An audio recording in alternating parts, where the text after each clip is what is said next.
Токтосун Байбураев атындагы орто мектеби 6-В классынын окуучусу Жаныбекова Азиза, мугалими Курманова Бейшекүл. 1-декабрь СПИДке каршы күрөшүү күнү. Бүткүл дүйнөлүк СПИД менен күрөшүү күнү. ВИЧ деген эмне? СПИД деген эмне?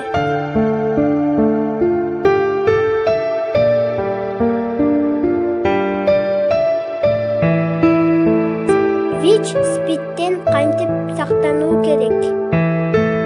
СПИД жана ВИЧ кандай учурда жукпайт? СПИД жана ВИЧ кандай жолдор менен жугат? ВИЧ СПИД боюнча Кыргызстандагы кырдаал.